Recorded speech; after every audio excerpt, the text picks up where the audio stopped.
Turkey is itching for a fight. That nation desperately wants to be part of the action in defeating ISIS and in filling the power vacuum left behind in Iraq. Tonight, Pentagon producer Lucas Tomlinson looks at the roster of the players in the fight for Mosul. It's a battle to eject ISIS from Mosul, but it threatens to become a proxy war between the Turks and Iranians. On the outskirts of Mosul, up to 800 Turkish troops are training Kurdish and Sunni fighters against the wishes of the Iraqi government.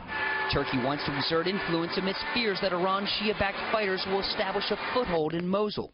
Turkey has its own interests in terms of trying to limit what the Kurds can do, and also in trying to roll back potentially some of Iran's power in Iraq. So basically, they have their own interest in this whole battle, and the U.S. has not really calculated that or taken that into account in trying to put together this offensive.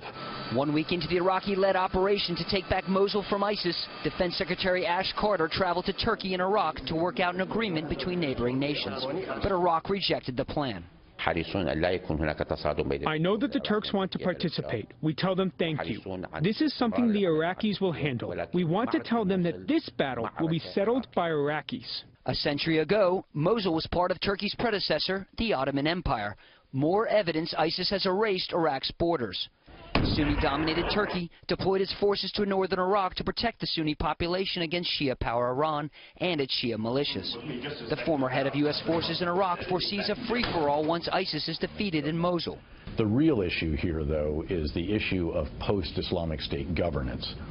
In NATO province, the capital of which is Mosul, a city of nearly 2 million people, this is the most complex human terrain in all of Iraq. Complicating matters are photos showing shadowy Iranian Quds Force commander Qasem Soleimani outside Mosul.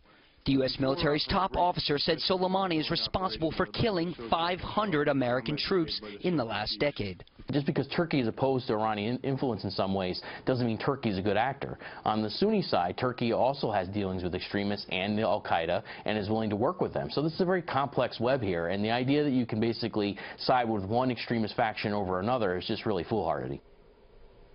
Pentagon officials say they are supporting Iraq's plan to retake Mosul from ISIS, but the nearly 200 U.S. Special Operations forces on the ground working with Iraqi and Kurdish fighters are close to Iranian-backed militias, many who see America as an enemy. Brett?